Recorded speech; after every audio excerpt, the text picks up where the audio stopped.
Hi, everybody. Welcome to another episode of The Soul Goals. I am Dawn, and today I get to speak with an amazing soul, just like every week. But this amazing soul is one specifically that I adore because she's had a hand in helping raise my kids, if you will, kind of along the high school route.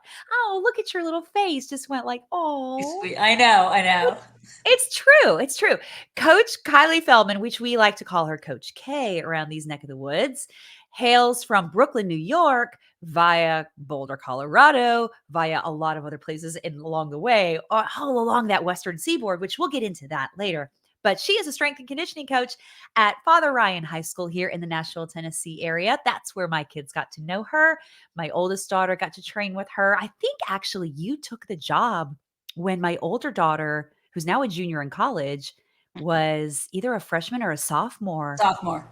Yeah, so and then my younger daughter is a junior in high school, so she's had the privilege of getting you all 4 years to get her ready for her college exposure in her sport. So, Crazy. yeah, it's so nuts. Time passes fast around Yeah. these neck of the woods. Yeah. But let me tell you guys about Coach K just a little bit. Strength and conditioning coach extraordinaire, no small feat. She's gonna blush as if you're watching this. You're gonna see her little cheeks just light up. But this is such a big accolade. Kylie was voted NHS, it's National High School Southeast Region Coach of the Year for the year 2023. Guys, that's a big deal. Like, that's a really big deal. She knows her stuff. She comes with an extensive background. And I think when I found this out, was one of the coolest things that I didn't know about you initially when we started talking about doing this podcast, was that you were a dancer at Yeah. Colorado State University for 3 years. Like, I look at you and I talk to you and I'm like, she knows so much about the human body and human performance and sport performance. And I mean, yeah, dancing, that's a sport to me. I know that. It's But athletic. yeah, it's super athletic. But I would have never penned you as a dancer. Because I'm on my third life now. Okay. That was my first. Yeah. I'll take that. Well, without further ado, guys, welcome to the show, Coach K, Kylie Feldman. Thank you for having me. Yes. I really appreciate this chance to talk to you again and get to know you even better. Absolutely. We're laughing because we've had some snafus on our our recording the last couple of times that we've done it. So here we are, and we're going to make it happen today, and it's going to be amazing. Yeah. So I'm interested to know a little bit about your journey. I think, again, intriguing to me is that you were a dancer at Colorado State University, like I just said, but that you're from Brooklyn. Yeah. Okay, so Yeah. your accent gives it away right there. It does. If I'm tired or I'm mad or I'm pissed off, I mean, if it comes out really bad, I'll start talking like this. All the athletes know when that accent comes out, we're on. Oh, It's not a wow. good. It's going to come down the pipeline if this accent is really hardcore. Oh my gosh. Oh my gosh. Do you think that okay, so you're growing up in the Brooklyn area. Like, do Yeah. you think that that kind of created an edge for you to be like, because I look at you as this very empowered individual and this very go-getter, no nonsense kind of person. And I know your parents, you've said, were both in the entertainment business. Yeah. But so you've been around the block in a lot of different things. But I will say, but I'm gonna say, well, you already just said it's your third lifetime. No, you're right. I get it. It's But so accurate. I've been around a lot of blocks. A lot of you're like, corners. if your name was Jenny, I would call you Jenny on the block, just like J-Lo, right? And I can say, I can really vouch for all of that third life kind of stuff because I'm like right there in your age demographic. We're peas in Right. a pod. Yeah, Right. for sure. And you were in the music business, Yep. you're a mom, you're a podcaster now. So, you've had, different paths, life paths, if you will. So, I've been around the block. Yes, ma'am. Yes, ma'am. Well, tell me a little bit about how you ended up going to Colorado from Brooklyn and what you yeah. did. Like, you left Brooklyn before you graduated from high school. So I know that was Yes. a weird transition for you. To give me a little bit about how all that went down. Okay. So, the part of me being an empowered, alpha female and stuff is completely tied to where I was brought up. Okay. My family, like you mentioned, was in the music business. My dad was in a group in the 60s. He was a publisher and a writer and a singer, and he was part of a band. And my mom was Natalie Cole's road manager and worked for Polydor Records. Which is way cool. Just gonna put that right out there. Sorry. Yeah, no, I was brought up around adults, and I Mhm. was also brought up during a time of, disco, and you grow up really fast Yeah. in New York. Like, we were considered latchkey kids. They call them free range kids now. What Yeah, what? Wait, hold on. Free range kids? That's what yeah, they're it's a called? term. Well, about a year ago, I was reading this article, and it was about how this 10 and this 8-year-old sisters were walking hand in hand down a street, coming from a park, going home, and somebody pulled them over and called like the police and child services, Oh, okay. and they were calling them free range kids. And I'm like, that used to be the norm, where kids were just all around the neighborhood, just Yeah. without adults, and just walking around, and growing up. That's the way we were. Yeah. We were, my sister and I, like 5, 6, 7, 8, crossing major roads on our own. Yeah. Both my parents worked, and so you come home and you're the only one there. I mean, it wasn't uncommon for like me and my friends. Right. I lived in Brighton Beach, right on the borderline of Manhattan Beach and Brighton Beach. And if Okay. you went, we lived about 1,000 yards off of uh, Brighton Beach, Mhm. Bay One, where the Atlantic Ocean is. Like, it's called bays. Okay. So if Coney Island is like Bay 22 or 23, and it's separated by like these rocks, we lived on Bay One at the very beginning of the boardwalk. Okay. Okay. That's So good to know. That's really information that I had no idea. That's interesting to know. Okay. yeah, I'm separated yeah. by bay. So we were brought up on a beach, and Yeah. and when I was young, there wasn't a lot of supervision. Uh-huh. And it was the 70s. Yeah. I could easily say any artist's children know exactly what that growing up entails. You're Yeah. around adults all the time. You're in Mm. studios 2, 3 in the morning. Mhm. We traveled in a motorhome for the first 5 years, just doing different stuff. Right. I didn't go to, I went to school in kindergarten, but by the time I got there, I know our teacher spoke to my parents and said, they thought I was autistic because I would sit there and look out the window, Oh, and I wow. wasn't really engaging with other kids. And the bottom line was, I didn't know how to be around kids my age, Right. Yeah, that was because my we first were, thought. yeah, it was such a different world. Yeah. Yeah. One of my first earliest memories is with my mom. Mhm. And I have a funny story about this, but it was Okay. in an alley in New York, Okay. helping Natalie Cole get her into a cab and sober her up for a concert. Oh my god, how old were you? I was around 5 or 6. Now, Whoa! here's where this great story makes a full circle. Okay. I am a strength coach at the University of Washington, and we're gonna just veer off the highway, but it'll come All good. circular back around. Sure. And this was back between 97 and 99. And she was doing a show at a vineyard not too far from my house. Okay. Now, my mom passed away when I was 21. I was in my mid 30s at this point, Mhm.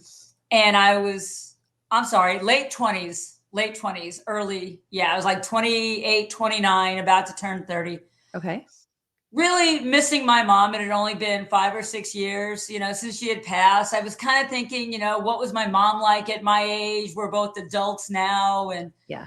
And I wrote this letter to Natalie Cole. Okay. And it was a few pages long. And I was like, hey, I just wanted to tell you what my memory is, and wondering if you remembered that, if you remembered my mom, any information you could get Oh, about my good. mom. Any stories you can share, I would really appreciate. So I drive down there and I didn't go in, but there was a security guard there. And I Mhm. asked them if they could hand this letter to her management, Okay. see if they could get it to her, right? Didn't, I mean, I wasn't real hyped on the fact. I'm sure it wasn't going to get there. And the next morning I get a call. Okay. She goes, "This is Okay. Natalie Cole." And I'm like looking at my phone, like, seriously now. Surprise! And she's like, "Yeah." She goes, "I read your letter." She Oh. goes, "I need to first start by saying I'm sorry that that's part of your memory." Oh, And wow. we talked for like 40 minutes. It was a great Oh. conversation. She told me a little bit about my mom and gave me some insight. She said my mom was kind of an angry person sometimes and Mhm. smoked a lot and Mm. was kind of depressed and then kind of like really into the music, but she Mhm. really helped my mom and they loved each other. And my Yeah, mom was great at her job and she went above and beyond and all the things like, you would want to know about your mom as an for sure. adult. Yeah, yeah. Um, but it explained some things about my mom, like my behavior growing up, or that I was allowed to do growing up. Okay. Mhm. Um, so that was very insightful. She actually, she passed away years ago, but she had given me her phone number that if I ever got to California, she'd love to go to dinner. So Did you ever do that? no, I Oh, didn't. man, But really? yeah, But what a yeah, really great gift, though, that she gave you. That very much seems such so. a great conversation you had with her. It was a crazy conversation because I'm like, Yeah. I'm really having this conversation. And then, once the um superfluous. No, I can't even think of what's the word I'm looking for. Once that superficial stuff, I Yes. think I just created some words. That's great. Okay, let's But go. once that superficial stuff, was taken off the table, and like now I'm just talking to somebody who's just like another person Yeah, about their experience and what she remembered about that time and how, what was going on in her world. And it right. was nice to get to know her on a human level too. Yeah. I think it's awesome and probably really, really good for her too, if we're being honest. Yeah. Yeah. She Oh. didn't exactly remember much about that time, but she did Yeah. remember those events. Yeah. So, So, your mom was working with her when you lived in Brooklyn? yes. Okay. And then Yes. how did that transpire to you guys ending up in Colorado? Because for me, that's such a huge difference. Yeah. So my mom was not only a really great businesswoman, she was a jack of all trades. She was Mm, also super creative. My dad had bought this building off of West End Avenue, and there were three shops in okay. there. The one was an ice cream parlor, and you could have parties there. And there were, she made miniatures and she did pottery, and you had all these kind of like little kid parties and stuff like Yeah. that. The middle store was a gift store that in the back on one wall, like this had t-shirts and it had all these, crazy gift ideas. But on Okay. the back wall, it had papers and pipes, things that it's called a head shop nowadays. But back, Okay. this was the 80s by then, late Yes. 70s and 80s. Um, you couldn't buy drugs there, but you could buy the stuff, the The supplies, paraphernalia. Yeah. paraphernalia. There we Yeah, go. there we go. And then the third part of the store was my dad's publishing company. Mhm. So my parents were married for 3 years, divorced but living together for 17, separated for 3. And this was a part of the whole separation process. Wow. And then toward the end of her life, got back together for like 88, 90, 91. It's about 2.5 years. Oh, So wow. it Okay. was very Wow. tumultuous. Yeah. The best roadmap I can give you for my father's journey is sex, drugs, rock and roll, Mm, infidelities, magic, creative, addictive, yeah. and So my parents were separated, although my mom thought that they were working on it. My dad had some other things going on. I gotcha. And at this time, my mom was working for Canard Lines. Uh-huh. She was working for the QE2. She was working for the captain of the boat, Captain Ian Okay. Borland. Okay. And she was also had a stint at CBS Fox Video. Wow. So there's you said VHS and like the covers for them. Well, the movie The Day After, she did the original artwork for. Oh, I'm telling you, wow. she was amazing. But Well, jack of all trades, for sure. yeah, Everything you've just described is so broad, but, like, right, super creative, but right. motivated. Very motivated. So um the summer of 85, she walked in on my dad and someone, and Mm, this big blow up ensued. mhm, And I was 15, my sister was 18. mhm. And my mom's like, I'm not staying. And she got in touch with Robin Leach from the Lifestyles of the Rich and Famous. And Loved that show, by the way. yeah, we decided we were going to California. Within, I think, a month or two, we were packed up and we were gone. My sister That's so decided to stay with fast. my dad, and I went with my mom. Okay. Was that in the middle of a school year? No, that was in the summer. Okay. I'll tell you right now, July 13th, 1985, we came over the mountains in Wyoming and went to Colorado. We went into Colorado, Live Aid Day, because I was listening to Yes. Duran Duran coming over the hill in What? Wyoming. I know. Loved Duran Duran. Oh Ah. my God. Did you see What the a hearts go up when I did the love? Here, I do it again. Yeah. that. See what I'll do it again. There it is. Okay. You're so smart. I know. Anyway, I just make the motions with my hands. I talk with my hands way too much. If you're not watching this, you should probably go on YouTube and watch at least the first 15, 20 minutes of our interview because it's really hilarious. I've I never just made seen this. that before. Yeah, just made the sign, made the love sign with my hands, and up across the screen pop these sweet little hearts. Yeah. Okay. Crazy. Anyway, so Okay, so yeah. we are So so squirrel. I love this. I was like squirrel here, squirrel there, but it's well, perfect. we're coming back Okay. because we were on our way to California. I'm Mhm. actually going to stay linear as much as I can today. Okay. So, my aunt and my cousin, my uncle lived in Colorado. It Mhm. was my mom's younger sister. She has an Okay. older sister and a younger sister. And we stopped in Colorado to see my aunt and my cousin to spend a couple of weeks. And then we were going to California, and we Okay. never left Boulder. Wow. We So got to Louisville for the summer, like I said, July July 13th, 13th. 1985. And my mom fell in love with the mountains, Yeah. and my aunt and uncle had electronics company there, and my mom wound up managing it with them and being Wow. the personnel manager. And yeah, that's how I got to Colorado. So So I did almost 2 tenacious. years of high school in Colorado.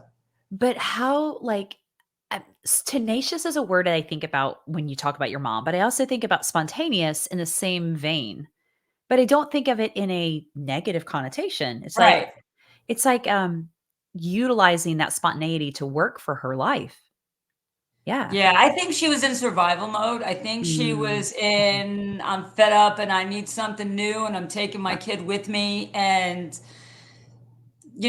this was in 85. Yeah. Now, I was a goth kid in 85. I, hung out Yeah. in Washington Square Park. I would, my friends and I got on the train at midnight. I mean, I wouldn't recommend this. Yeah. If I had kids and my kids did half the stuff that I did, Mm, forget it. No, yeah. no, no, no. But I Yeah. wouldn't change my upbringing for anything in the world because it's given me a lot of perspective. It's given me a lot of empathy. It's given me a lot of grace. Yes. But it was definitely a lot of trial, a lot of things that, in our past that we're not proud of. Right. When you come from an addiction family, Mhm. there are things that, you are exposed to that I don't think anybody should. Right. And it's how you deal with it. And it's how, you internalize it. And they always say, as you grow up, you tend to get a little stunted at the trauma age that you experienced some major, life tribulations and things. Yes. And there's a lot in my everyday life that I still believe that I'm stunted back to that time Yeah. because, we're in our 50s now. Right. And you always have to look back and be a little circumspect about um where you are, where you came from, how you got here. Hmm. And out of every rough road that I've been on has led me to the blessing that I have right now. Yeah. And I am truly blessed with the job that I have and the community I have around me for work. Hmm. And I wouldn't change it, Yeah. Yeah. but And I it was think, hard. well, but I think too, if you talk about those places that where the trauma kind of gets stuck and where we experience trauma is where we get stunted a lot of times, which then creates the stuff that we work through in therapy when we get old enough to understand it. Facts. Yeah, yeah. But I think it's really interesting because you're talking about such a tumultuous time for you in your life, which encompassed a lot of change, a lot of Yeah. movement for you in your teenage years. How interesting is it that you are you're with teenagers every day? You get to impact teenagers every day. Love it. Like I said, God has led me on this path here. Yeah. And to I've been coaching since 1992 is when I Mhm. did my graduate work. And I still talk to athletes that I worked with from there. I've been Oh, to weddings and births and funerals, and um, Facebook is a great tool for staying in touch with, other demographics. yes. And Instagram and Twitter are great for the kids nowadays. Right. But I'm very blessed that a lot of my athletes and former athletes still want to talk to me, still reach out, still have me a part of their lives. Oh, that's great. Very few will ever call me Kylie. They just can't Yeah. get it Coach out K. of their, yeah, it's Coach K. Yeah. And I've been that since 92. Oh, gosh. Well, so how did you get into coaching? Because 'Cause you're in Okay. Colorado. You're Okay. So here we goth go. kid Back from to the the squirrel. city. Let's Yeah. squirrel back. Yeah. Goth kid from the city moves to Goth kid Boulder, from the Colorado city. So I went to the junior high school for the gifted and talented called Mark Twain in New York. in Brooklyn. Okay. Right. And it's middle school. It's considered middle school, Uh-huh. 7th through 9th grade. Yes. So at 9th grade, when you're supposed to be a freshman in high school, I was a senior in middle and junior high. Okay. So this was again for the gifted and talented. We kind of thought it more about the Brooklyn annex. And this is the way we thought about it. It's not out there. It's not like set in stone. But Mark Twain was kind of a mini fame high school Oh, because yeah. you had to audition, you had to take tests. Yeah. And when I was in 6th grade, always proving people wrong throughout the years, I wasn't autistic. I was just bored of kids my age because I Yeah. wasn't around them. And then, we get to 6th grade and I was told I would never get into, Mark Twain because I didn't have what it takes. And Wait, so who again, was telling you that, by the way? huh? Who was telling you that those messages? Teachers, the principal. Wow. And so I not only got in, but I had gotten in with honors. Yeah. And 7th and 8th grade years were extraordinarily tough. Yeah. By the 9th grade year with therapy, and I have to say 1984 was probably my best year ever. You're a senior, Uh-huh. you're 9th grade, and we had dance shows and we had drama plays and we had but you had to audition. You could be in athletics, you could be science, you could be math, you could be dance. I mean, there were all these different talents. Yeah. Um, and a lot of our kids in that school were artists, Mhm. were dancers, were actors, were singers. Mhm. Yeah. And not trying to name drop, but there's a choreographer with the last name Diorio. Okay. And his name is Tyson Diorio. He was a freshman when I was a senior, and he has gone on to be choreographer to the stars and the masses. He's amazing. Oh, love it.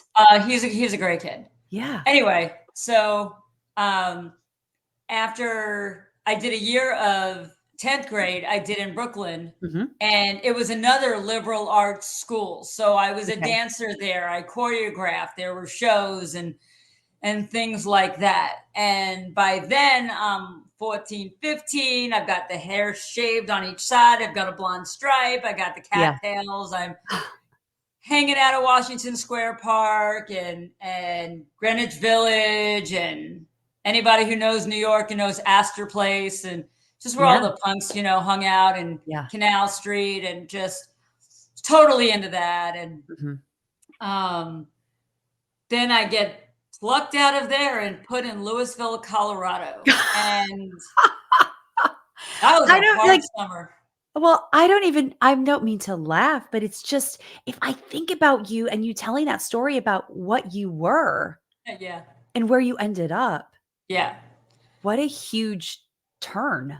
Yeah. I was also, again, as a dancer growing up, I was also maybe 93 pounds, Oh, tiny. five Oh. three. Yeah. Oh, Mhm. I got down to 89. Like, it was gross. It Yeah. wasn't a good situation at all. Yeah. Um, but again, you got to come out of that. So Mhm. when we spend the whole summer in Louisville and in Boulder, there's this 5-bedroom house. And, I was working at Wendy's, and my mom was working with my aunt and uncle. And Okay. then, like, the following summer, I did data entry for them. But didn't know that there was a liberal arts high school in Boulder. So I go to the Jock High School in Boulder, Fairview, Okay. and I've got nothing in common with these kids. I've Mm. got, Yeah. I'm talking with my hands. I got this really thick accent. I'm cursing all over the place. All these kids grew up in the small town together. They didn't know what to make of me. Yeah. And, one of the first few days of class, they put me in the middle of a room for one of my classes with this kid next to me from Arkansas, and with his Southern twang and with my Brooklyn accent. It, I mean, it was just months of people just asking us questions Yeah. just to laugh at us, to listen to our To hear accents and you stuff talk. like that. Yeah. But we became really good friends as Okay. a result. So, Yeah. wasn't really, again, accepted. So you Mhm. had a lot of, I did find a group of people that were amazing that, would accept me. It was very breakfast clubby. It was very, Yes. rockers and the kids that were in bands, and those were the So, kids I hung out with. Loved them. I mean, how much did you miss being where you were? Oh, I was angry. I was an Okay. angry teenager. Teenagers are angry anyway, but Well, I was right. really Right. angry. Yeah. You know, but those couple of years, my mom and I grew up together, and it was just the two Mm. of us, and we Oh, became soul sisters. yeah. And what she made and what I made, we put in the pot together. And, we didn't have much. Our first Christmas, we made these chocolate houses as gifts and things Oh. like that. Yeah, it was, we had a 5-bedroom house, and we only had like a mattress and Oh, maybe wow. a couple of a couple pieces of furniture in the living room. And it was the best time, her and I. Yeah. I mean, I wouldn't change that for the world. Yeah. And so, the my senior year, it got a little better. Okay. And There are, some people that I still to this day keep in touch with that are amazing humans. Yeah. Cindy and Claire will always be Sally. I mean, those, they'll always be some of my closest friends, Mhm. for like high school. And on my 18th birthday, my mom and I sat there and she was like, "Did you ever think you'd get here?" And I was like, "No." And I'm like, "Well, Like, what do I make it do to your now?" 18th birthday? Yeah, Yeah, yeah, yeah. yeah. Looking back, there's a lot of at-risk behavior growing up Ah, in mhm, Coney Island slash Brooklyn slash Brighton Beach. You grew mhm. up really, really young. There's a Yeah, lot of things that were going on. It was also the 80s. yeah. I mean, I was brought up, the beach that I was brought up on was called Quaalude Beach. If that tells you anything, it was the 70s and 80s. Right, There's a lot there. right, And it was in my household. right. A lot of behavior that I look back on both my parents. You know, I've always been an anxious and panicky kid, Mhm, and I now recognize that my mom had that. So it is hereditary. And my dad with his addictive background, mhm, some of the moves that he's made in his life. He recently passed in the end of August. mhm. But what I learned, um, when I graduated high school, and my mom and I are looking at each other and going like, "What now?" Okay, I guess everyone's going to college, so I applied to colleges. Okay, so And you had no idea what you really wanted to do? no, but what I could do was dance still, and I Yeah, love to dance. okay. And so I got into CSU. I was waitlisted, and then I went to the admin and I sat in their office and had them get to know me, and Yeah. and I got in, Oh, and I was a dance major. And from 87, I have to stop saying and like, sorry. it's okay. From 87 to I think it was 90, they ended the dance program there, but they allowed everybody who was a dance major to finish. And then in 1991, they opened it back up. Oh, wow, that's But yeah, crazy. yeah, they had stopped our classes, um, and then allowed us to graduate. Yeah. But in '89, my mom, uh, she got lung cancer. She was Mm, diagnosed with lung cancer. okay. And so that was in '89. My sister moved back with us in '87, '88.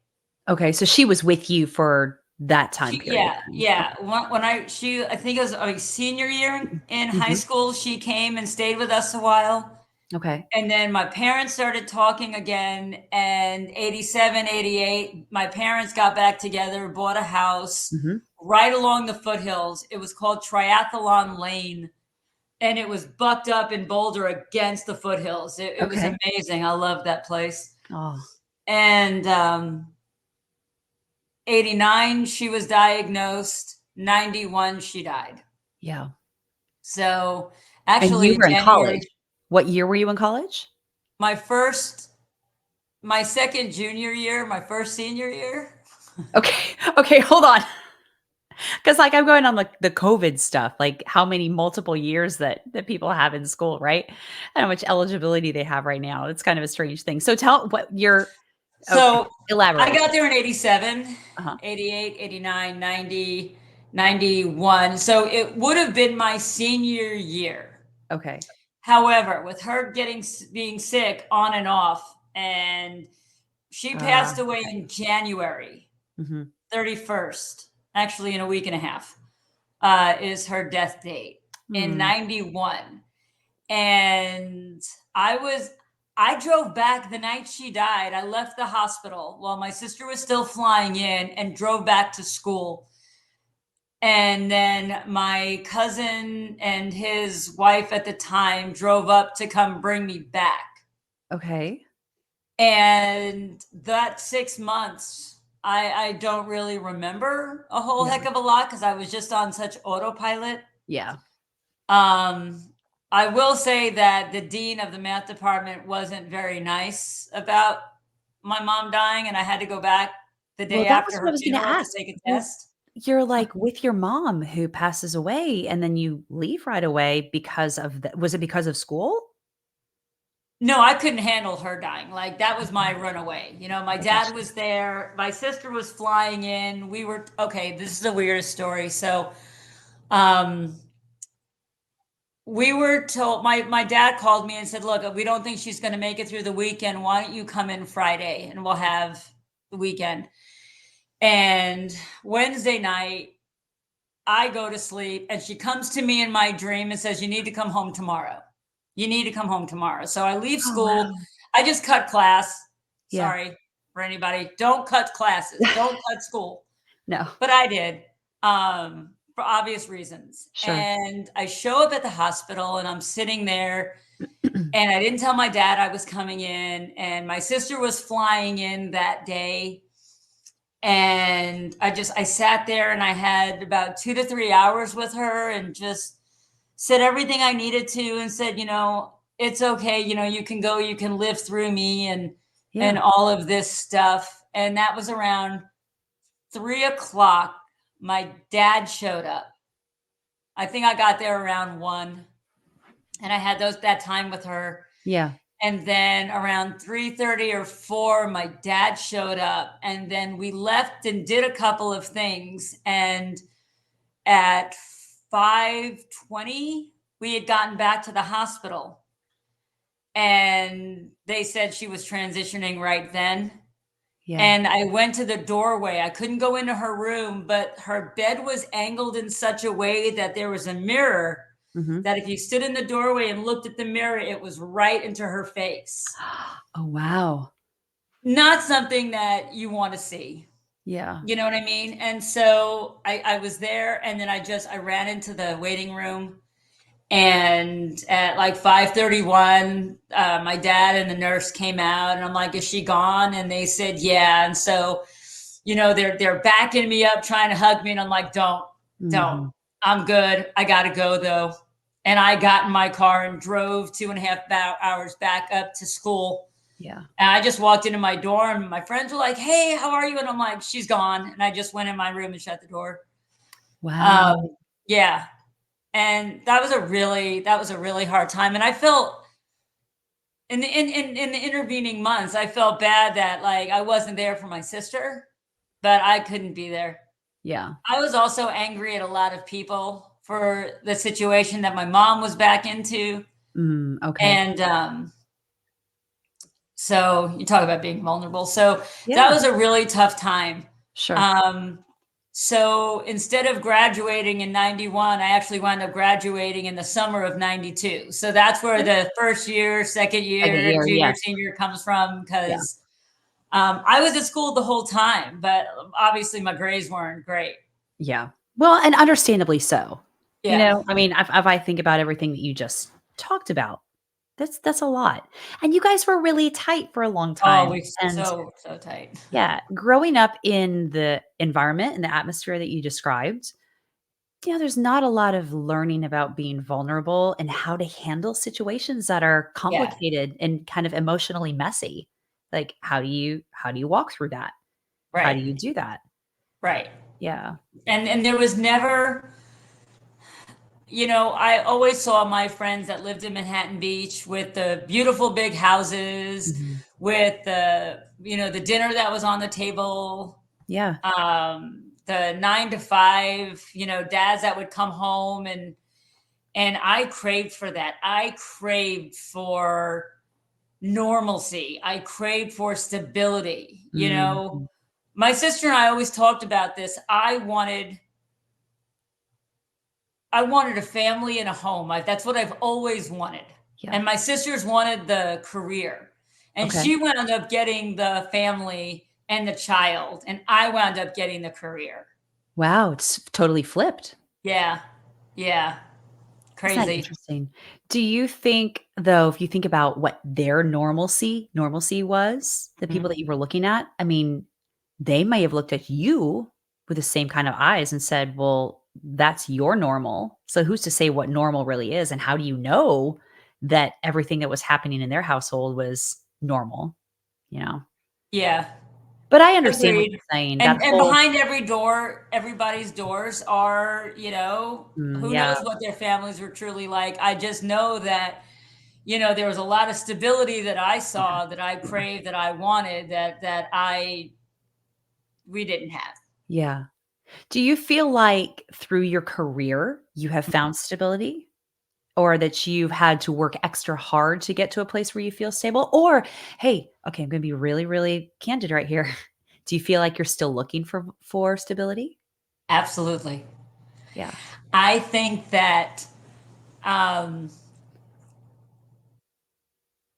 having the life that we've had, my mom showed me how to be very independent. And I Mhm. think we had talked about this before, that I don't know if she may have done me a disservice of being too independent. Yeah, yeah. Um, of My family is a history of bringing in stray animals, stray people. Like, we had Mhm. musicians living with us. We had my dad's friends living with us. We had, you know, all these people in and out of our lives. Yeah. My cousins lived with us for years.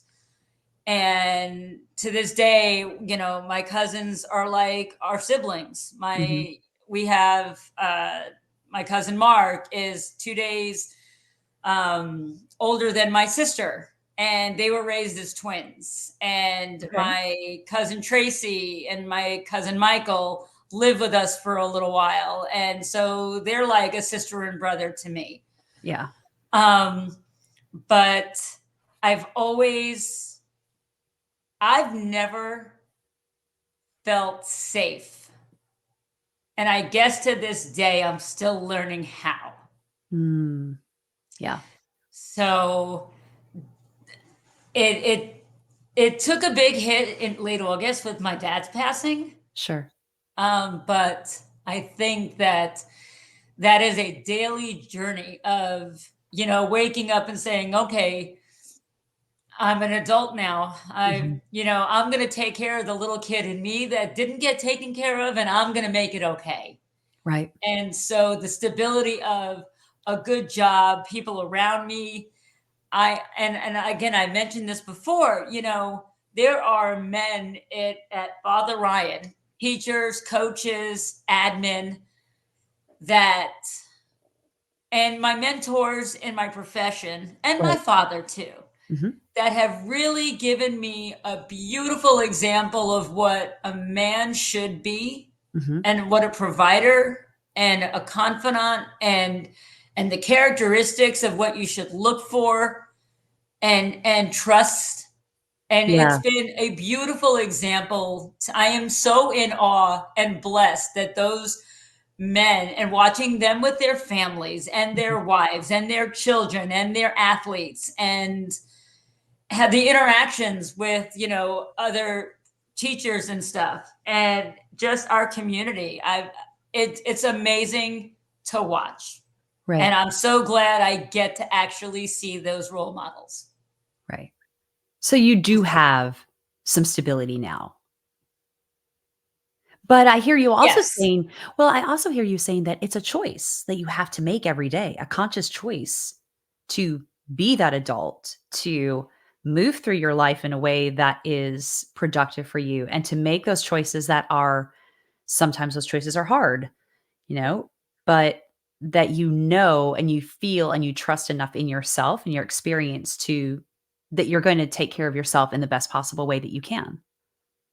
I've had, as I look back, no choice but taking care of myself. Ah, Because as yeah. a strength coach, as a single strength coach, first of all, I'm in a profession that's male dominated. I'm an Yes. alpha girl myself. So I've had Napoleon syndrome since I can remember. I've Yeah. always thought I was bigger and nastier than, and again, whether that was a facade, whether I really was like that, whether I had to take on those characteristics. Yeah. But I used to beat up my sister's friends, and I used to get beat up, and it was just a really tough time growing Mm. up. Mhm. Um, but I've always been, my sister's 2.5 years older than me, and I've taken care of her since I was, 14, 15 years old. So there's always been, and then my mom and I took care of each other, Right. and I Right. always felt responsible for making sure my mom, and whether that was right or wrong, It was what it because she was. should have been taking care of me, and she did, Yeah. but we took care of each other, and there was a very big responsibility Yeah. in that. When my parents got back together, I apologize. I got allergies too right now. It's Oh, just you're good. crazy with this weather. Um, when my parents got back together and when my mom got sick and my dad came through big time, Mhm. and I was able to see forgiveness and grace and love and restored my faith in a lot. It Yeah. allowed my dad and I to get, to be on great terms. And he was my best friend till the day he died. He was Yeah. my, plus one, if you will, and stuff like that. So there was a necessity to take care of myself. If I Yeah. ever needed anything, I knew I could call my dad. He was always, if artists are creative, narcissistic types. Yes. I think you Yes. might know something about that because you were in the entertainment Yeah. business too. Same. Yeah. Yeah. And I'm going to circle back and squirrely moment on that because I would like to know a little bit more in depth about your experience with the music business. Okay. Okay. Well, let me ask you just real quick because while you're still in this vein, I think that you said you wonder sometimes if your mom did you a disservice by Mhm. creating that, "Hey, we have to do it. We have to work really hard. I'm gonna prove you wrong. I'm gonna do it." Where you sit now, do you what does your gut tell you? Do you feel like it was a disservice? At times, I would love nothing more than to be married, to have step monsters, Mhm. or stepchildren. I always called them, we grew up in Disney with step monsters and Yeah. stepmothers and stuff Yes. like that. But I always thought I'd be a great stepmom. I I always thought, agree. I'd be a really good one. Mhm. I just never found someone that could either handle my profession Mhm. Yeah. and the nomadic lifestyle that a coach leads. Yeah. The kind of man that I was, that I'm attracted to is either looking for a stay at home. And this is growing up. I mean, this is going through, my college experience and stuff. Sure. Either was so intimidated by the kind of people that I worked around because, I mean, I'm working with pro athletes, I'm working with college athletes, I'm working with Right. Olympians. We're talking about the best of the best physique wise. Right. But I always thought, but if I chose you, you should be pretty honored instead of freaking out or getting pissed off at me about it. Yeah. That's a I great way to think, look at it. I yeah, like that. Yeah. like look what I'm around, and I'm choosing you as someone that I think is amazing. Yeah. Yeah. That I want to show you off to my athletes. And Yeah. I always thought of my athletes as my kids. Yes. There was never really a time you just don't. I wouldn't. I look at any, even when I was in a coaching role, like these Mhm. are somebody's kids that Right. they're asking you to be a part of their life and their development. Yeah, it's a big deal. Yeah. So Mhm. I would get these guys that were either, I don't want to meet your goons anymore. And I'm like, whoa, whoa, these are my Oh, kids. wow. Stop. Wow. Yeah. Yeah. Well, Or that's just an intimidation situation. They're just sure, intimidated or sure. insecurity maybe. Yeah. I'm sure that too, and I am socially awkward when I'm not in the middle of a workout or in a setting of the gym or Mhm. talking to athletes or talking to coaches or talking to parents about athletes. If I am very socially awkward when it comes to, and it's embarrassing, like socially awkward. Well, Like if we were out somewhere and I met somebody that I really liked, I would be a stumbling idiot. I wouldn't know what to say. I really don't, unless it's sports related. I'm just tongue tied. It's just well, awkward. I I I don't know. I don't know about that. I think No, they're I being swear to you, I promise it's oh, true. okay. Been there. I got the t-shirt. Been there, got the t-shirt. Yeah. I think Yeah. everybody's kinda got that to a certain extent, so I don't think you're abnormal under any circumstance where that's concerned. Thanks. I Yeah, appreciate that. you're welcome. Anytime, anytime. But I think if everything that you're talking about, the things that you have learned through your upbringing by having the experiences that you've had, which were your normal, that was Yeah. your normal, um, are invaluable to the person that you are now and the No character that question. you have right now. No. I'm very blessed to have the background that I had, the difficulties that I had, the blessings that I've had, because all roads have led here. Yeah. And professionally, I am absolutely where God wants me to be. It's the happiest I've ever been. It's the Oh, healthiest I've ever been. so good. And being able to affect these kids and that they want to come back, and after every break they want to train with me. We Yeah. have a college group that comes, that again, that I have former athletes from years ago that still want to stay in touch. Hey, so and so, I did this, or what's going on. And when I went to Florida to see my dad, I got in touch with one of my Auburn tennis players, and we met up in Miami and went out to Oh. lunch. So it's been amazing.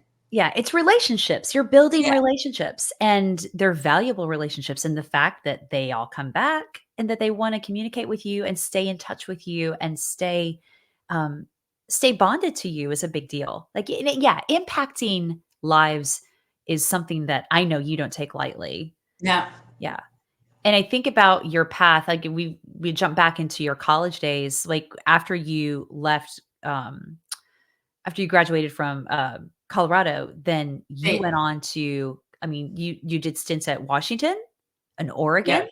as well, so I Oregon think State. Oregon State, sorry, difference. That's okay. Ducks get very upset if yeah, no. I'm sorry. Stay with the Beavers. Yes, but all of those things that you did culminated in such a wide array of experiences that puts you to this place. Would you ever look back and think, "I'm gonna end up back in Nashville?" Like, you know what I'm saying? Like, where my dad was, where his business was, where my parents were? No. No. There was a question posed to me the other day, where do I think I'm gonna be in 10 years, 5 to 10 Yes. years? Yes. And I was thinking about that.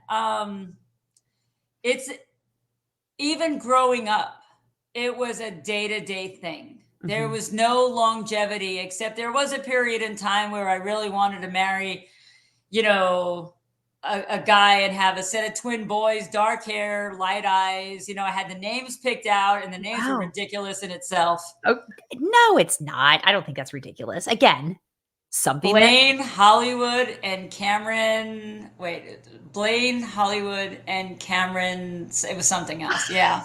okay, so you realize that if any of your athletes are watching this or listening to this, they're just gonna start digging all this up and start asking you more questions about that. Yep. But Yep. it's all good. I have a feeling you can handle it and you'll Yeah. put them where they need to be. Yeah. I found that with teenagers, honesty is the best policy. Oh, yeah. And if it is none of their business, it's none of their business in the nicest way possible. Yeah. But I think that what I've gone through is very relatable to what kids need to hear. Yes. And um, again, there's a very fine line between being professional and being honest. Yeah. And when kids come to me, we have a protocol. I am a resource. We Mhm. have personal counseling. We have, avenues to go to. I go to their parent. You know what I'm saying? Yeah, Like I am a conduit. I'm an extension for sure. of their community to help them. But they have to feel comfortable enough to have that ability to unload to the conduit to Yeah. help them get to where they need to be. So, Yeah. When I was done when my mom passed, I was just done dancing because it was the one thing she and I had in common, and it made her super happy. And choreographed this whole dance like in front of her, like on the spot. I've had the time of my life while she was laying in bed, and just the joy that it had brought to her. And I just lost all of that. So when I graduated with my undergrad, it was arts, humanities, and social sciences with a minor in dance. Okay. I was on the dance team in college. So, we had, and I love to weight train. We were considered with band, an extension of band. So not really athletes, if you will. Right. Yeah. Right. Which is But nothing further from the truth. It's so far from the truth. completely, completely. Mhm. And, my profession, my name can be very polarizing. It depends Mhm. on the groups that you're asking about. I'm either someone who has worn the test of time and uh, has proved all my naysayers wrong, Yeah. or I can't believe she's still there. Like, Oh, wow. yeah, I mean, didn't have the easiest time in my profession either. Yeah. As a dancer, there is a very big school of thought. Again, this is in the 90s, 80s, Mhm. and no, not 80s, excuse me, in the 90s, where I was one of 12 female strength coaches in the nation. I was one of 9 that worked with football. I was 5'3" and weighed nothing. Yeah. And I wasn't an athlete. So when I decided that I wanted to be a strength coach, and I walk into CU in Boulder after teaching a plyometrics and conditioning course as a volunteer with the club sports at Colorado, Okay. after 6 months, we didn't have all the science that we had today. So it was a Mhm. lot of reading, trial and error, and using these kids as guinea pigs. And Yeah. but after, things that were working, I was like, all right, this is something that I really want to do. So I go into the Dow Ward Athletic Center at CU in Boulder, and I'm like, um, it was this guy's first year. His name is Doc Crease. He's a Okay. giant in the field. This big Southern man can motivate a corpse. His big old mustache with his Southern drawl, big barrel chest. And he threw me out of the weight room like for days. And I just kept coming back because it just started getting me more and more pissed off Yeah. that um, he was saying no. Yeah. And so here's something that I could, turn around and be like, all right, I want to be a part of this. And at the summer, um, I was doing data entry for Right. my family's electronics company. Right. And I had noticed all the days that I had gone in there, and he was like, "Why are you here? Like, get out. Like, you're not an athlete. You don't weigh Oh, anything. You don't know what we do here." And I was like, "Look, I've weight trained." Um, and I'll get back to that part, but I was like, I finally realized what I could do. And I said, I'm going to computerize your entire file system of okay. workout. And he goes, what do you mean? And I said, I noticed you have boxes and boxes of your workouts that you're writing up like Like fractions. handwriting. Yeah. Yes. I Okay. said, there are boxes of them. I said, I'll put it all on computer for you. And this was 92 at the time. And Okay. It's new. again, yeah, it's not like everyone's got a laptop during this time. Yeah. This was back in the day. And he kind of looked at me, and I was like, I will do whatever it takes. Yeah. And he's like, we're not going to pay you. And I'm like, I'll get a part-time job. So I had a couple of different part-time jobs. And for 8 hours a day, he was like, you know what? I'll make you a deal. Keep your eyes open and your mouth shut. You're going to have a book with you. You're going to write down everything you hear. Every Friday, we're going to have question and answers. And the first time you ask me something stupid, you're done. Okay. And I was like, fine, bring it. Okay. Cool. Yeah. Here's your And opportunity. right. So like And you it, created your opportunity. yeah, I did. I I did love because that. he had never had a graduate assistant before, let alone a female. Yeah. But just like pause for a second because I think that's really, really brilliant. And I think that's something that's pretty invaluable that people could hear that where there's not an obvious opportunity, but you feel so much passion and so much drive for something that you create your opportunity. Yeah. So yeah, you did it. Okay, prove them wrong. Let's go. Do it. Yeah. Okay, so the data entry, computerizing his workouts, Yeah. obviously had some traction, must have worked. It did. It did. I spent 8 hours a day with 3-ounce Dixie cups making protein shakes, Oh, painted no. bumpers. He would just yell at me and scream bloody murder and just everything I did. It was like on high. But he loved the fact that my dad was in the music business, and my dad did get on the sidelines before I did, which is still Oh, was a oh my sore god, are you point. serious? Oh yeah. Oh That's yeah. funny. Yeah. Yeah. But that brought a really great bonding thing for my dad and I, Mhm. because sports was always something, that we both loved. Yeah, yeah. But 6 months after I started there, he certified me. I wrote a test for a book that he had written that he claimed, and he certified me and gave me my first team. And I was with him till 94. Okay. And then I had two choices. I could go to the sports academy in Daphne, Alabama, or Northern Colorado to finish my degree. I had taken a bunch of coursework Uh-huh. for kinesiology, but I needed more of the practical application than the research, Yeah, because I'm a practical kind of girl. I get So, it. Absolutely. um, and so, he called up another couple of my mentors, which was Marty English and Coach Joe Glenn, who was the football coach. And he was like, "Hey, I got this little thing. She weighs nothing. She doesn't look like much, but she's the real deal if you give her a shot." Okay. And again, I, I'm not so sure that I liked that lead up, Yeah. but he was preparing me for what I had to deal with at the time. And Yeah. he tried to smooth over those edges. And my first semester, they wouldn't let me touch the juniors and seniors at Northern Colorado. They gave me the freshmen and the sophomores. Okay. And after the semester, they handed the whole team over to me.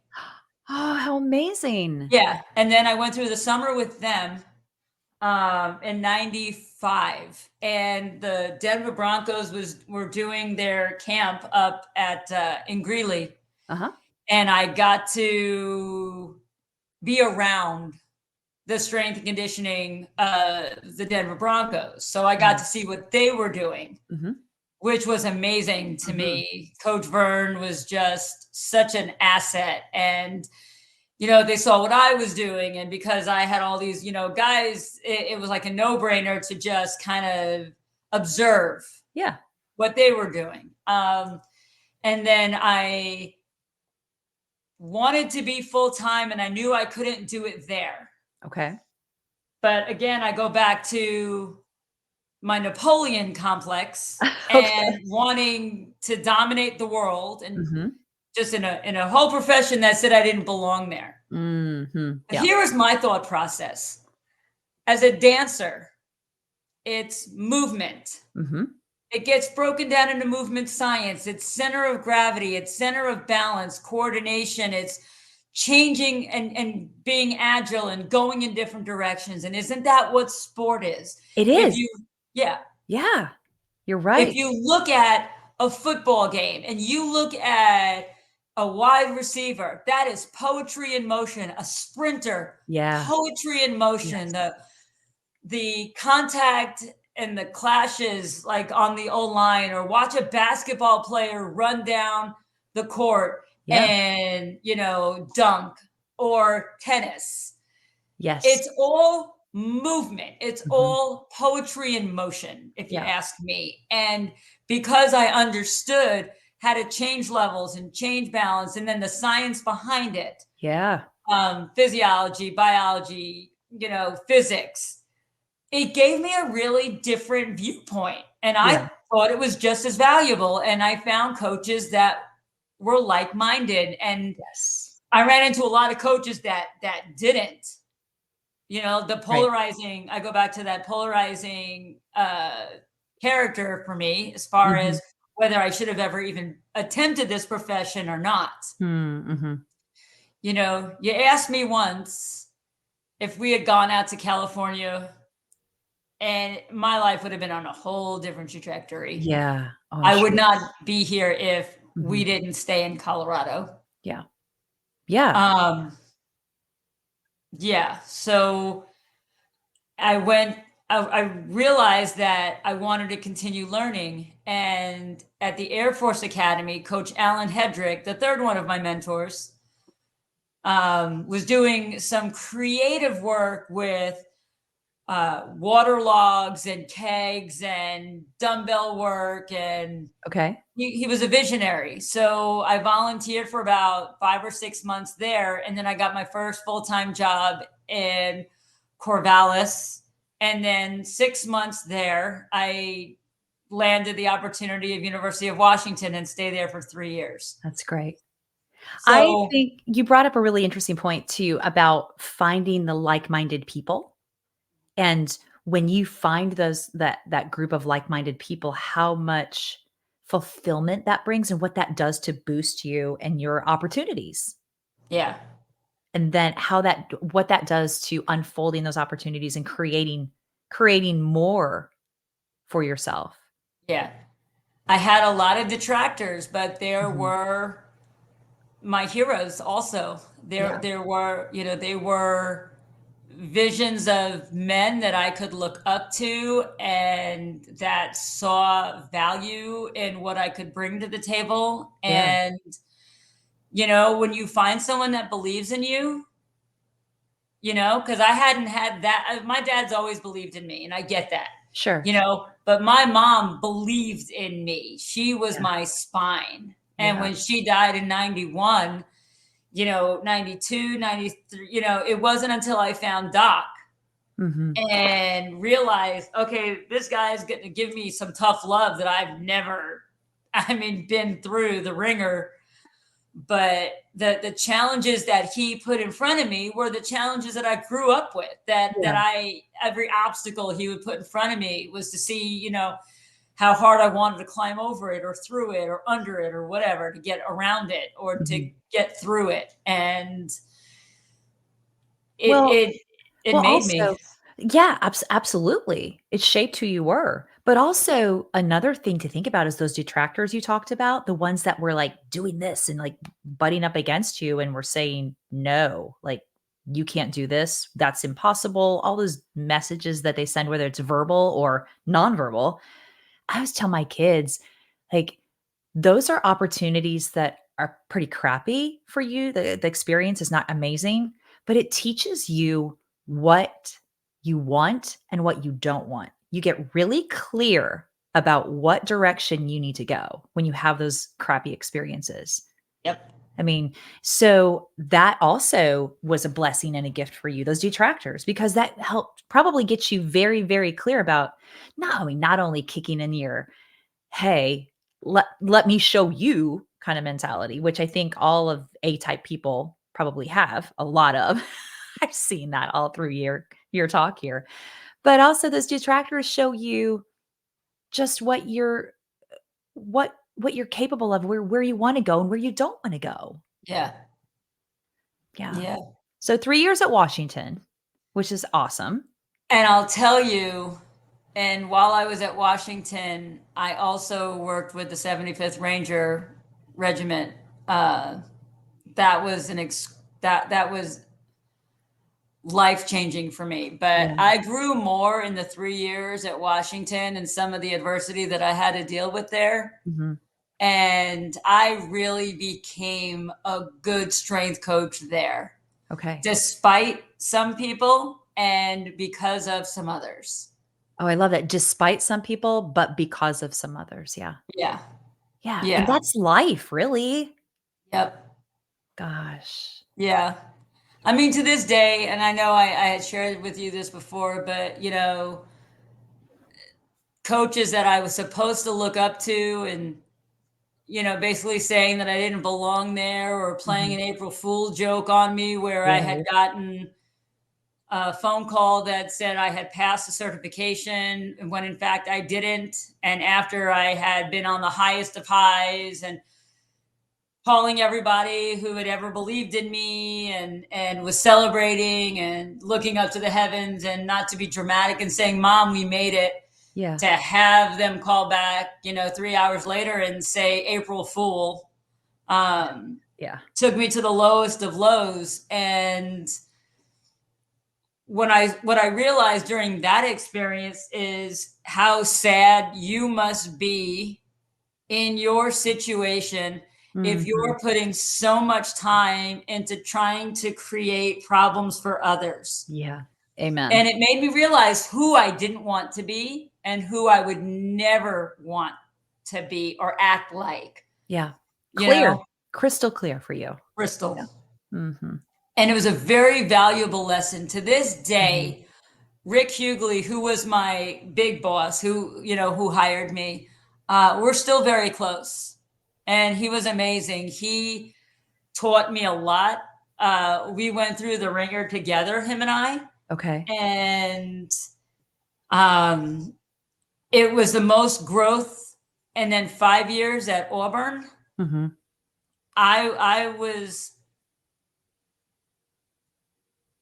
I had some trepidation about being afraid of not measuring up Mhm. because of that mentality of that group of detractors. Yeah. But once I felt that I was on safe ground, like I wasn't going to get fired right away if I made a mistake, or I wasn't Mhm. going to be let go, or like there was some grace there and growing pains and things like that, I really got even better. Yeah. And I loved my time at Auburn. Um, Coach PK and Coach Yoxel, I mean, they were great bosses to have. And I left college coaching because I wanted to get married and have a family, and my dad lived in Nashville, Mhm. and I thought I could get a college job here, and that wound up not working out. And so I went to the private sector for 14 years and did corporate wellness and started working with high school kids and Yeah. started looking for athletes and realizing during that time, okay, my path is working with athletes, my path is working with younger kids. Yes. um, I had applied for almost 80 college jobs over 10 years and was just too quote unquote overqualified all the time. Oh, wow. Couldn't even get my foot back in the door. Wow. And it was God's path that led me to working with high school kids, to realizing that there was a difference, that I couldn't just treat them like college kids. And that led me back into learning about long-term athletic development Right.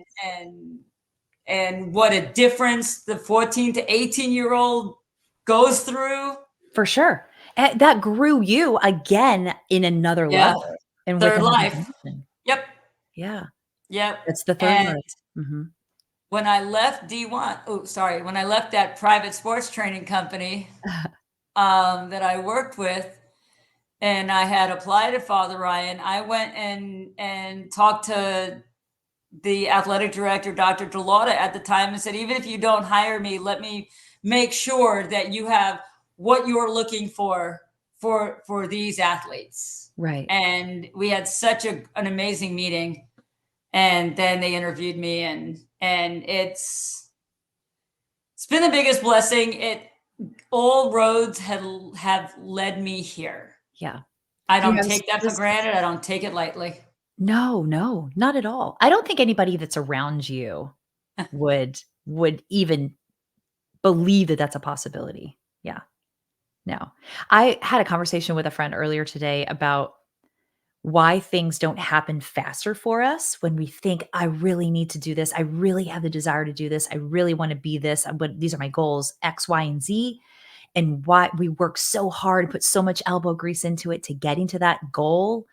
And it feels like we're kind of stuck or we're stalled out.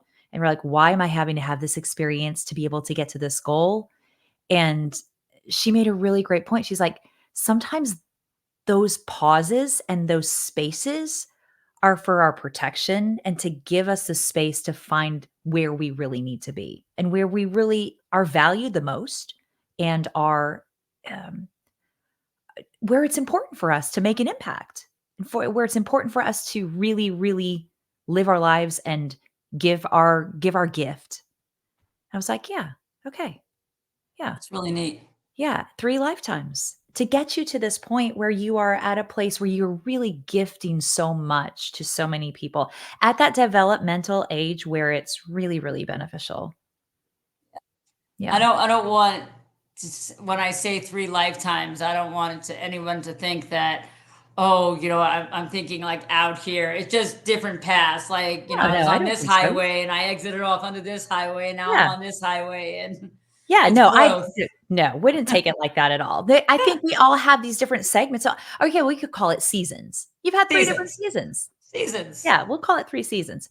But Sure. it's just the development of your soul. It's your soul goals. It's Yeah. uncovering all those different places and those different trajectories that are really important for all of us to have. And I think the gift of us being in our 50s, the gift of us being in our 50s. Here, I'm going to say it. I'm going to say it louder. The gift of us being in our 50s. Sorry. I'm Sorry. just choking on it.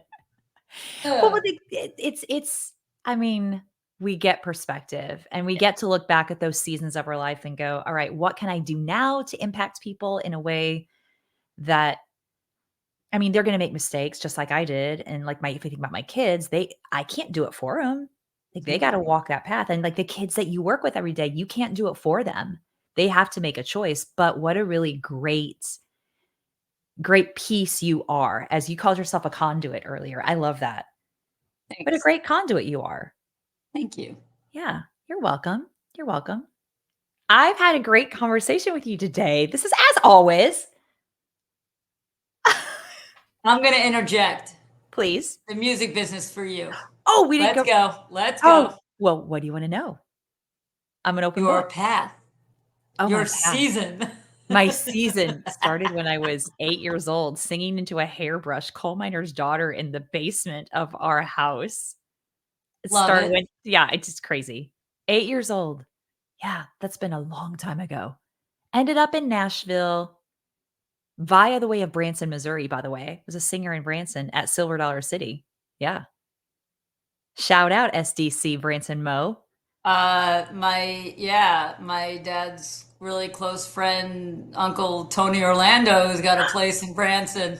Yes, Yeah. Tony Orlando was there. Yeah, he was there before I moved to Nashville. Yes. So was Andy Williams. We had this Yeah. Japanese fiddle player named Shoji Tabuchi. That's a crazy name. Look him up Ooh, sometime. Shoji I Tabuchi. will. Yeah, everybody. Yeah. Ended up in Nashville to go to college, did studio work when I was here.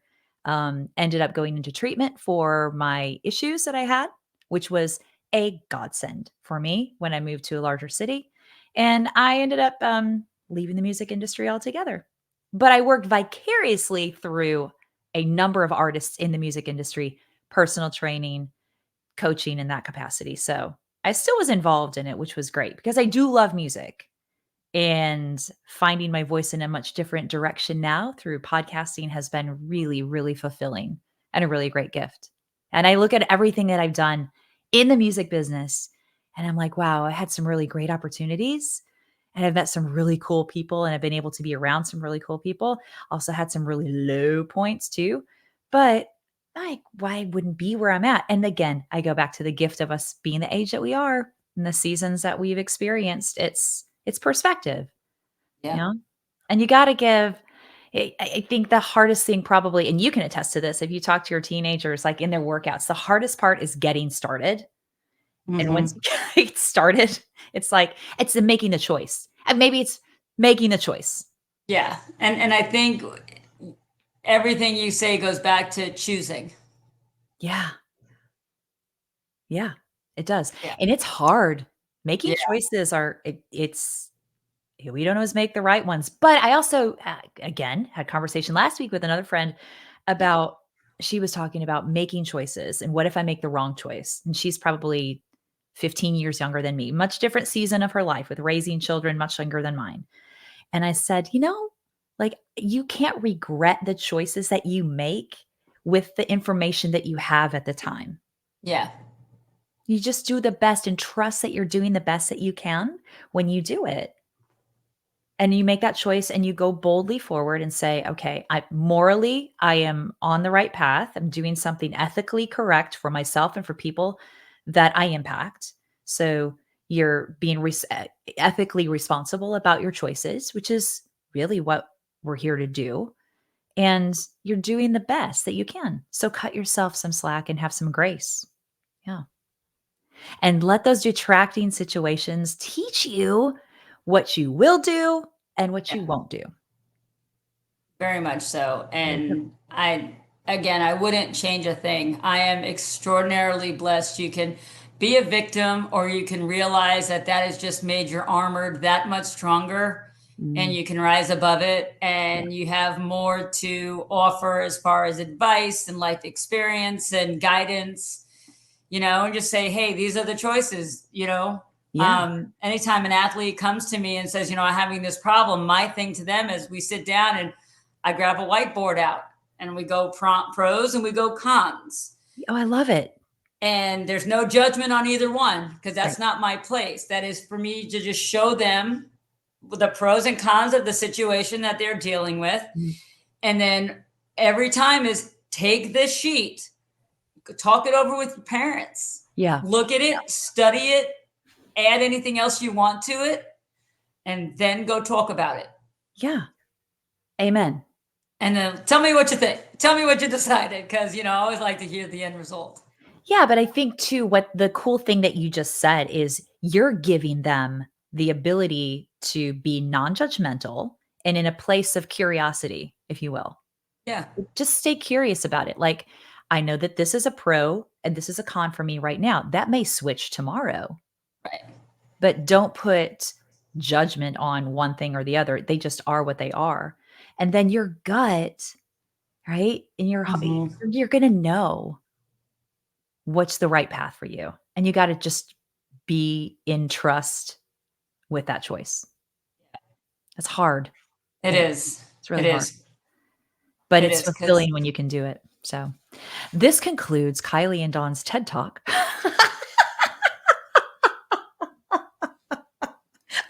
We hope that you all have learned a lot. We'll circle back to you next week with our next installment of TED Talk number 2. seriously, that's funny. Or TED Talk That's number good. 4, maybe. Yeah, Yeah. that's an inside joke. Hey, but before I let you go, though, I want to do some rapid fire questions because I just think Bring they're it. fun. Yeah, it just shows a whole different personality side for you. So let's get a little lighthearted here. Let's go. All righty. Number 1, what word do you have a hard time pronouncing? The number 4. Wait, I'm going to say it. Yep. The number 4. Yep. That's Brooklyn, baby. Yep. Downward dog. But the number, that's the number, and it will never not be funny with the athletes. Yes, you're counting all day long. Oh, they ask me things, or like we do a stretch down, and I'm like, all right, let's go with the double D. And they're like, what is that, Coach K? And I'm like, downward dog. All right, let's go. And I just look at them and they all die. I'm like, will this never not be funny? And they're like, no. No. And I'm like, fly your freak flag. I'm go. gonna fly my freak flag. You fly yours. You want to sit there and laugh at me? Go ahead. I'm really okay with it at this point. I love it. I love. Look, I'm laughing. I'm laughing with you. Oh yeah, it's that number. It Four. just four. I Four. look silly when I try to actually say four. Yeah, your mouth like you're showing your teeth like. It's perfect. All right. Question number 2. What were you afraid of as a child? Growing up. Oh, wow. Yeah.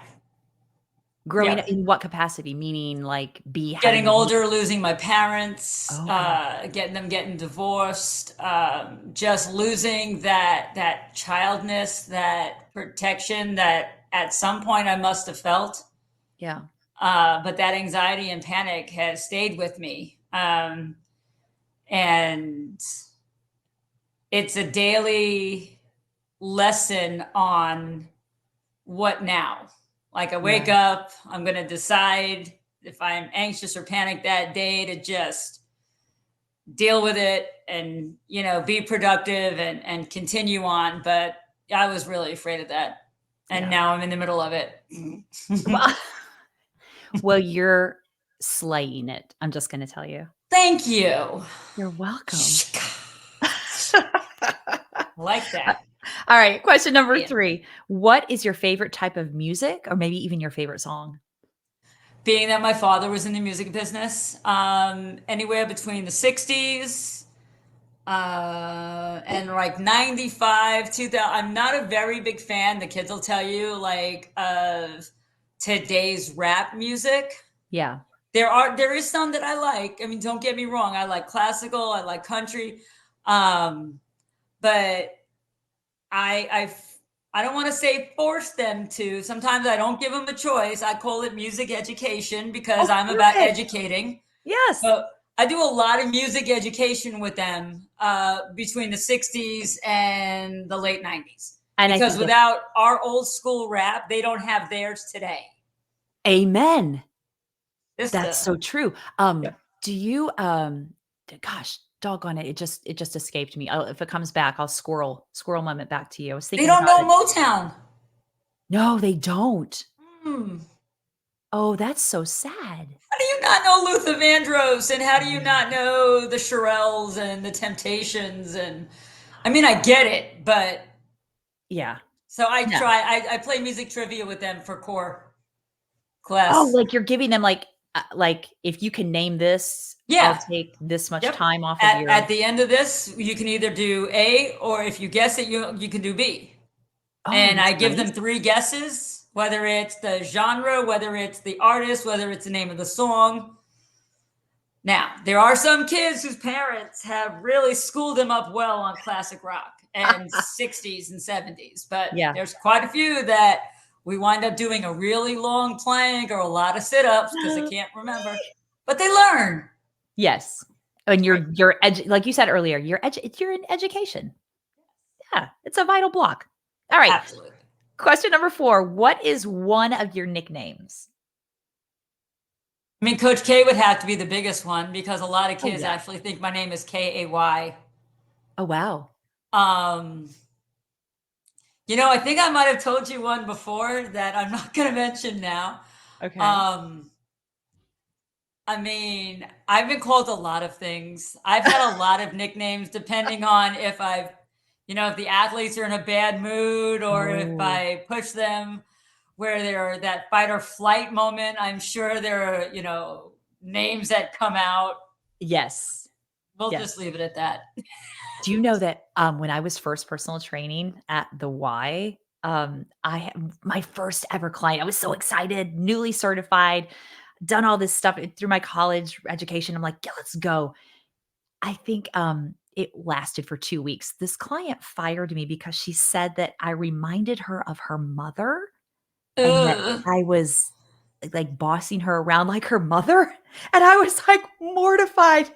I'm like, I'm just telling you what exercise we're gonna do and what it's helping," and oh, yeah. Right. And I guarantee if you were a guy, and I know we talked about this before, but if you were a guy doing that, you would be hard and you would be stern and you would Yes, be, all the you things. know, so great and motivating and instead of just being, bossy Oh. and witchy, Right, yeah, all the words, all the all words. the words. All right, last question for you. What is the silliest work mistake that you have ever made? I make them daily. Okay. I make them daily. So if we had your kids in front of you right now, they could probably pick out stuff, but yeah.